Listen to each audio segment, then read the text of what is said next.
story you are about to see is true. The names have been changed to protect the innocent.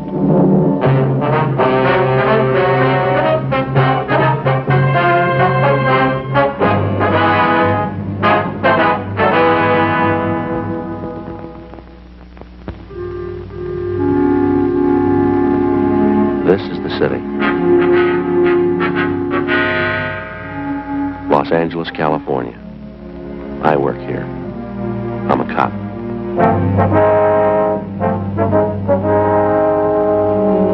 It was Wednesday, June 3rd. It was hot in Los Angeles. We were working the day watch out of robbery detail. My partner's Frank Smith.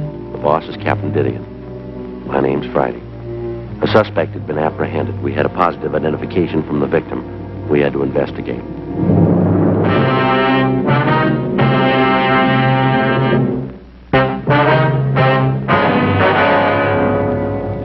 Hi, Joe.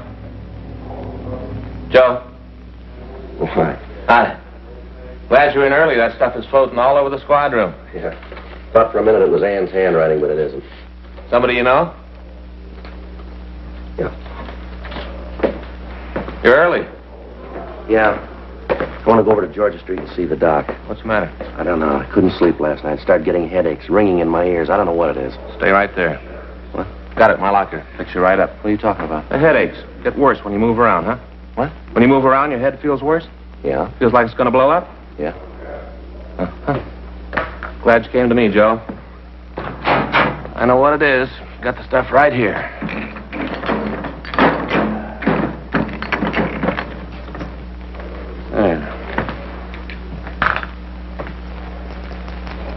There we are.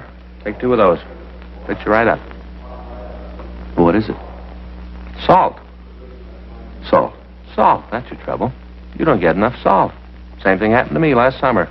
Ever since then, I keep a bottle of salt tablets right in my locker. Always ready. Take 2. Fix you right up. All right, you got a penny? What for, a cup? Yeah. That's something else, Joe. We're not going to drink that water anymore. No? Nope. Bought a whole case of this just for us. You can drink it right out of the bottle. Well, what is it? Poland water. Right from the spring. Real water. You can read right here on the bottle. Poland Spring, Maine. Fix you right up. Well, maybe I ought to wait until I see the doctor, huh? Joe, believe me, I know it's wrong. Happened to me, same thing. Salt. That's what you need. Your body's screaming for salt. There you are. Poland water and the pills. Go ahead. Well, now, look, Frank, I really appreciate it. Really, I do. But I think I ought to see the doctor, huh? Joe, don't you trust me? Well, yeah. Take the pills. Salt. Salt. Here, take them. One at a time, all right? You know better than that, Joe. I just thought I'd ask. You're the doctor. One at a time. Doesn't make any difference with pills, Joe. Doesn't it? Lots of water. Now, that wasn't bad, was it? No, that's good water. Now, if the headaches don't go away, we can drop by Georgia Street and see the doc. Well, let me have that bottle, Joe. Cap it up. Keep it fresh for us. Wait a minute. Yeah? Want those? Always ready.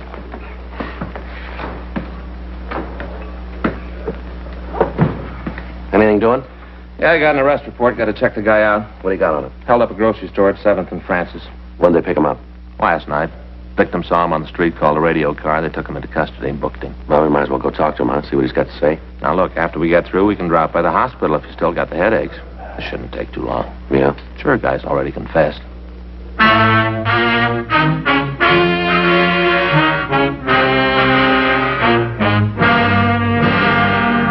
We ran the name of the suspect, Thomas Stanford, through R&I, but we found no previous criminal record for anyone of his description. 8:20 a.m. We drove over to the main jail. We went up to the second floor and signed in. Stanford was brought from his cell, and Frank and I took him to one of the interview rooms. We gave him a cigarette, and he started to talk. Yeah, I did the robbery a week ago yesterday. Mm-hmm. A few things we'd like to check here on the arrest report. Sure, when I get this over with. Told you how I did it. Nothing special. Mm-hmm. Just held up the store. Your full name is Thomas Arthur Stanford, is that right? Yeah, Thomas Arthur. My friends call me Tom. Yeah. Your home address is 1824 1/4 South Mariposa Avenue? Yeah, I live with my father. 1824 and 4th South Mariposa Avenue, LA 7. What's your father's name? Arthur. Same as my middle name. I was named after him. You employed? Not regular. What do you mean? Well, I don't have a regular job like in a factory or in a store. You see, I'm a gardener, and I work for different people. Can you give us a list of the people you work for? Sure, if you gotta have them. Just routine. Oh, yeah. I'll give them to you. You want to tell us how you committed the robbery? Yeah, I'll tell you. There isn't much to tell, though. Pretty simple. I went in and held the place up. Took the money. That's about all there is to it. Were you armed when you went into that grocery store? Yeah, I had a gun. What kind of a gun? .32 automatic. Had 8 bullets in it. Where's the gun now? Threw it away. Where? One of the ponds up in Ferndale. You mean Griffith Park, huh? Yeah, just a little up the canyon there. You want to show us where it is? Sure. All right. Now start right at the beginning. Tell us all about the robbery, exactly what you did. Why do you have to know all that? I told you I did it. We got to have it for the record. It's just routine. You guys do a lot of things just routine, don't you? Yeah, that's right. Quite a bit. Was there anybody in the store when you went in? Just the woman that owned the place. I guess she owned it. The way she carried on, you thought it was her own money I was taking. Yeah. I took out the gun and told her it was a stick-up. Said for her not to cause any trouble. What'd she say to that? That's when she got all hacked at me. Started to yell. What'd you do? I guess she figured I meant what I said when I told her to shut up. Anyway, she quieted down. Then I told her to get into the back room. They got this little back room where they keep the empty Coke and beer bottles. I told her to get in there. Did she? Yeah, she went in the room, and I locked the door from the outside. Then I went to the cash register, pushed down the no-sale button, and took the money. After that, I left the store. You didn't have the money on you when they picked you up last night. Where is it? It's gone. I spent it. Spent it all? Every last nickel of it. Had myself a ball. You remember where you spent it? Around different places. Bought myself some clothes, spent some of it in clubs. The rest of it just went, every last penny. You drive a car, Stanford? Yeah, it isn't mine, though. It belongs to my father. Big Chrysler sedan. You drive that when you held up the grocery store, did you? Yeah, I had it parked down the street on 7th. You remember the time you went in the store? Just after 12 noon. What were you doing in the neighborhood last night? You mean when they picked me up? That's right. Just looking around. You ever been arrested before? No, never been mixed up with the cops. Never been to the hospital? Mental institution? Why do you ask a question like that for? Routine. Oh. Well, I was in the hospital when I was a kid. I had my tonsils taken out. Don't remember it too well, huh? Long time ago. How old are you, Stanford? 25. All these questions you're asking me. I told the cops that picked me up the same things. Why do you gotta ask them again? Can't you just send me to the penitentiary and get it over with? Gotta double-check your story, Stanford. I suppose so. Just seems to me you're going to a lot of trouble you don't have to. I told you I did it. I'm not giving you any trouble. I confessed. Yeah. My father know about this yet? Yeah, he was called. Sure gonna be sore about it. Is that right? You don't know I used his car.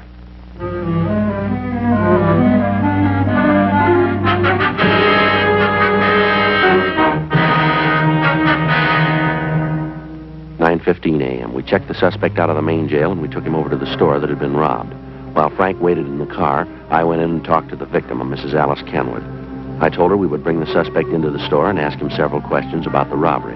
During that time, we wanted her to observe the suspect so that she could give us a positive identification. She agreed and said that she would do anything she could to help us in the investigation. Miss Kenwood, this is my partner, Frank Smith. How you do, man? What are you bringing me here for? What are you trying to prove? I'd like to have you explain a few things for us. I told you all I could. I said I did the robbery. Isn't that enough? Just a couple of things we'd like to clear up here. What things? I told you how I did it. She'll tell you. That's the woman I held up. She'll tell you it was me. She should know. She's the one who turned me in. How about it, Miss Kenwood? He's the one, all right. I'd know him any place. There, isn't that enough? What more do you want? I'd like to have you show us how you came into the store, what you did while you were in here. You mean the whole thing? Yeah, from the time he came in the door. All right, if you take these handcuffs off, I'll show You you. can show us with them on. Okay, if it's got to be that way, but it's going to make it tougher. Go ahead. Well, I came in that door there, and I walked over to this counter. She was standing behind You it. mean Miss Kenwood here? Yes, sir. She was standing behind that counter. I walked over to her, showed her the gun, told her it was a stick-up, that I wanted the money. That's right. He pointed the gun at me. Thought he was going to shoot. Go ahead, Stanford. Well, she started to yell. Told me to get out of the store. Certainly I yelled at him. Think I want anybody coming in here waving a gun around? If my husband was here, he'd show you good. See what I mean? Never saw a woman that can yell so much. Go ahead, Stanford. What'd you do then? When I told her if she didn't keep quiet, I'd have to shoot her. Then I told her to get in the back room. Now, just hold on a minute. He's not only a thief, he's a liar, too. Ma'am? It's not what he did at all. What do you mean, Mrs. Kenwood? He didn't tell me to get into the back room. There ain't any back room. How about that, Stanford? You gonna listen to her? I'm the one who did the robbery, not her. I guess I ought to know what I did. What's this back here, Miss Kenwood? Just a space where I keep empty bottles. It goes right out onto the alley. Uh-huh. You see? That's where I put her. That's where I told her to stay. Now, you said you locked the door, too, didn't you? There's no door there. Well, I got confused. Don't make any difference. I put her back there and told her to stay there until I got out of the store. That's a lie. You did no such thing. You told me to get down on the floor and cover my face. Then you went over to the cash register and you took the money. I didn't move. I didn't want to give you any trouble the way you was waving that gun around. It's a wonder you didn't try to kill me. The way you're yakking it up, I should All have right, done. that's enough, Frank. You want to take him out the car? Yeah, come on. I don't see what you got to go through all this for. I told you I did it. Nobody believes you. Miss Kenwood, Yes, are you sure that's the man that held you up? I said it before. I'm positive. There isn't any doubt in my mind. Now, you heard what he said, how he said he robbed you. Is that the way it happened? Well, everything was the same, except where he said that he put me in back there. That wasn't true. He made me lie down on the floor right there.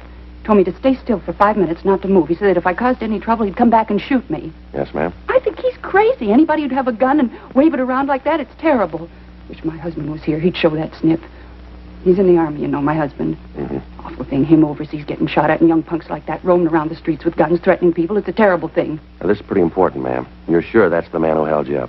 How many times do I have to say it? I told you it was. He admits it himself. What more do you need? I don't know, ma'am. There's just something that isn't right about the whole thing. Doesn't make any difference. He's the man. There's no mistake about it. You just let me know when you want me in court. I'll be there. I want to see him get what's coming to him, every bit of it. Yes, ma'am, so do we, if he's the right man.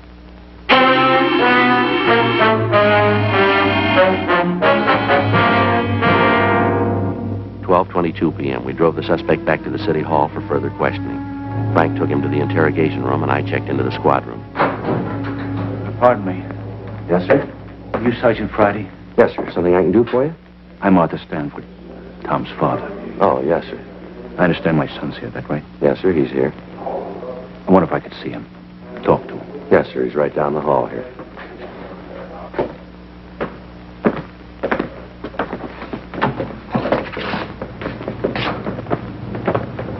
Right down this way, sir. In here. I wonder if I could have a cigarette. Yes, sir, sure.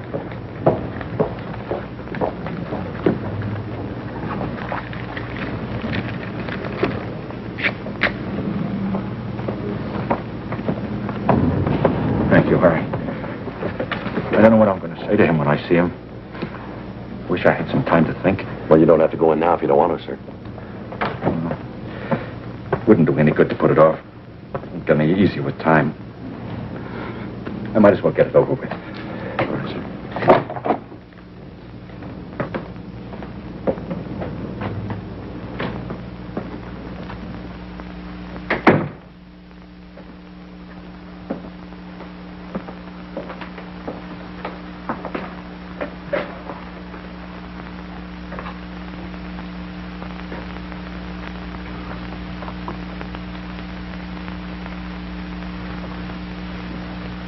Hi, Pop.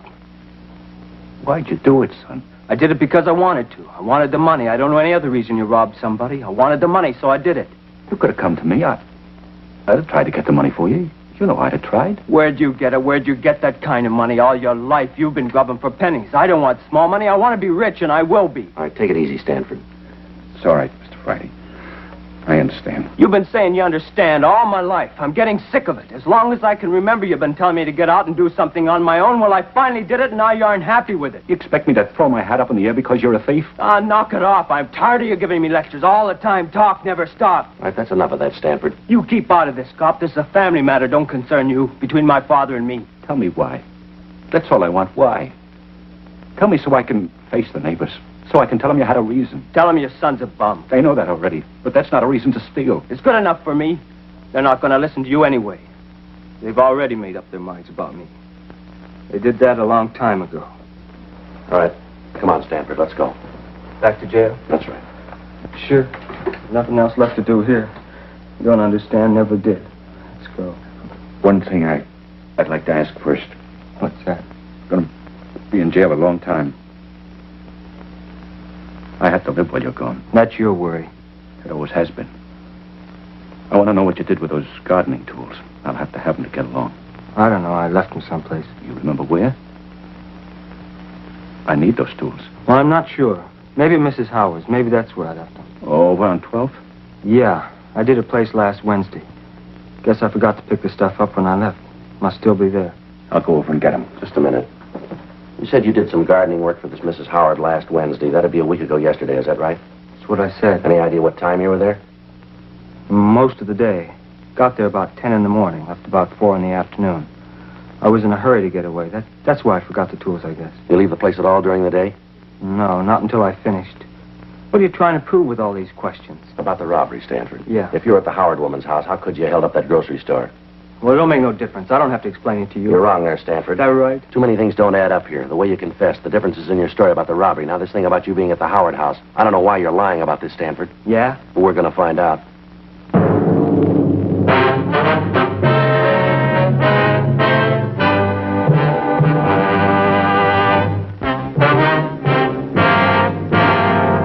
We continued to talk to the suspect, Thomas Stanford, for another hour. He refused to say anything about the conflicting aspects of his story. His father pleaded with him to tell us the truth, but other than admitting he was responsible for the grocery store robbery, he'd say nothing. We got the address of the house where Stanford said he had left the gardening tools. Yes, Miss Howard? that's right. Did you want something? Police officers, ma'am. We'd like to talk to you. Police? What do you want to see me for? About a man who did some work for you, Thomas Stanford. Oh, yes. Come in, won't you? Thank you. Thank you, ma'am. This is my partner, Frank Smith, Miss Howard. My name's Friday. How do you do, ma'am? Just sit down there. I'm having a late lunch. Can I get you anything? No, thank you, ma'am. You sure you would like a glass of iced tea? Something like that? No, ma'am. Thanks very much. Do you mind if I go on with my lunch while we talk? I've been eating later since this daylight saving time came in. I just can't get it straight yet. I never could get it straight in time my dude's over. Yes, ma'am. Now, about this man, Stanford. Oh, Tom. Oh, yes, he's a good gardener. Oh, he does such a good job on the place. You should walk around the grounds. Oh, he does a beautiful job. Yes, ma'am. Could you tell us when he was here last? Well, I'll have to think about that. Now, let's see. It was a week ago yesterday. That's right. Last Wednesday. He comes once a week. He should have been here yesterday. I phoned his house when he didn't show up, but there was no answer. Probably forgot.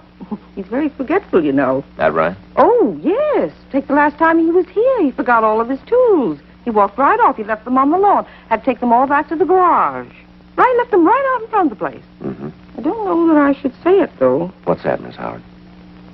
Well, frankly, I've never felt that Tom was real bright. He seemed a little backward. How do you mean backward? Well, when it came to thinking out things for himself, he just couldn't handle it. If you told him to do something, he'd do it. And he'd never vary from the way you told him to do it. Yes, ma'am. But ask him to figure something out, and he was just dead. Seemed like the motor was going, but he couldn't get the clutch out. Do you remember what time he was here on Wednesday? Well, now, let me see. It was about 10 o'clock in the morning. It was right after that radio program about the Friends. I'd just been listening to that when he got here, and it goes off at 10. Have you ever heard it? No, ma'am. Well, you should listen sometime. They do it in New York. It's all about friends. These people tell why they need a friend to help them out of trouble. I listen every morning. Makes me feel pretty lucky. These poor people, I certainly appreciate what I've got when I hear what they have to say. Uh-huh. Was Stanford here all day, ma'am? Yes, all day. He didn't leave until, let me see. Oh, I guess it was about 5 o'clock, somewheres in there. Right before the 5 o'clock news. Just before that he left. Yes, ma'am. Well, is it possible that Stanford could have gotten away from the yard at all between 10 and 5? No. He was here all the time. I'm sure of that. All right, ma'am. Thank you very much. But what's this all about? Is Tom in some sort of trouble? It's just a routine investigation, ma'am. I'm going to give you one of our cards, Mrs. Howard, in case you should think of anything else. Thank you. Yes, ma'am. Michigan 5211, is that right? Yes, ma'am. Just ask for Robbery Division. That's extension 2511. It's right on the card there. I see. Poor Tom, all this trouble. It's too bad. Yes, ma'am. Wish this were New York. Ma'am? Well, if it were New York, we could do something for him. Well, how's that? That program about the Friends. Yeah. Tom could sure use one.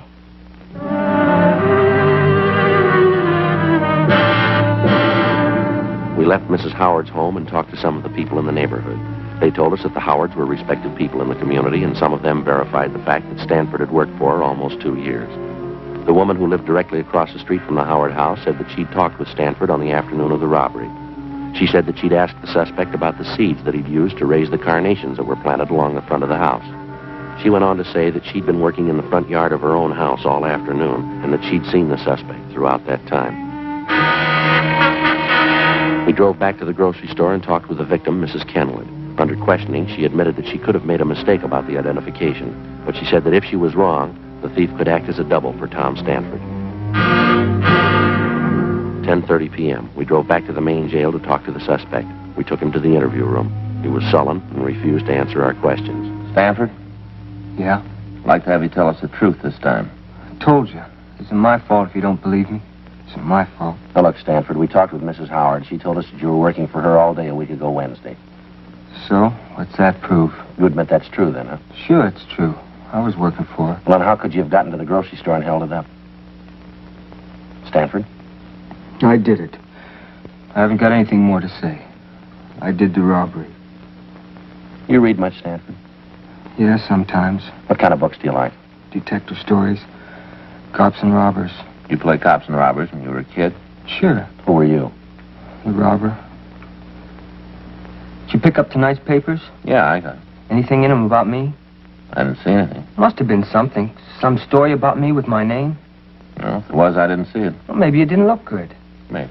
There's got to be something. A picture or something. No. Well, let me look. Where'd you leave the papers, Frank? Left them out the desk. Well, get them, will you? Let me look. Sure.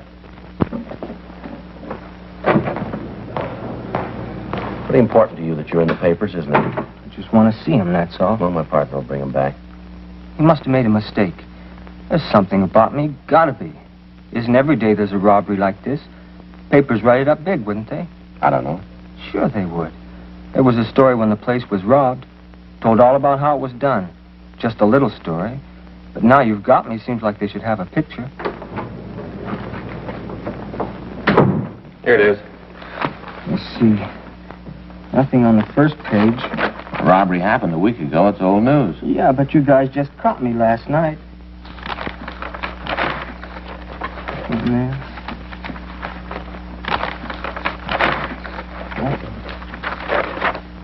Nothing. One lousy word. Nothing. Does that make a difference? Sure it does. If there isn't anything in the papers, how are people going to know I did it? How are they going to know? They won't. But they got it, don't you see that? If they don't know that I did the robbery, there ain't no reason for it. No reason at all. What do you mean, Stanford? No pictures, no nothing. No one's going to know I did it. The way it looks to us, you didn't do it. But there should be a story about it. About how I confessed. Maybe not a picture, but at least a story. Something. You didn't do it, did you? Stanford? Come on, you didn't hold up that store, did you? No. No, I didn't. I thought that I could get away with it. I thought that if I confessed, you'd put me in jail. People'd look at me different. Yeah. You get tired of people saying you're dumb. They don't think you know. They don't think you know. Yeah. Dumb Tom. Poor dumb Tom. They think I'm slow. It just takes me a little while longer, that's all. Just once, I wanted to show them. You ready to go? Back to the jail? That's right. Okay. Think we could stop on the way over? What for? Other papers. Might be something in them.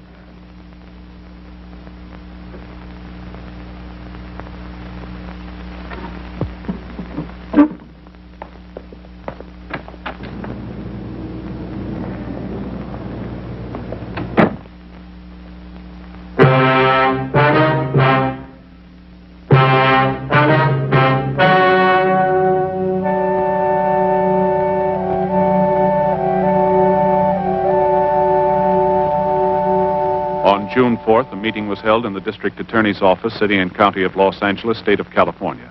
In a moment, the results of that meeting.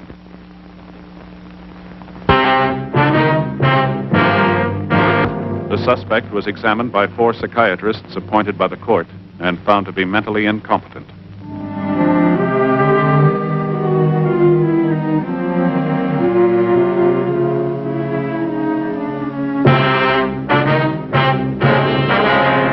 Months later, James R. Rogers was apprehended while attempting to hold up a liquor store at the corner of 3rd and Temple Streets. While being interrogated, he confessed to committing the robbery of which Stanford had been accused. When the victim, Mrs. Alice Kenwood, was confronted with Rogers, she admitted that it was a case of mistaken identity. Rogers was tried and convicted of robbery in the 1st degree and received sentence as prescribed by law. First-degree robbery is punishable by imprisonment in the state penitentiary for a period of not less than 5 years.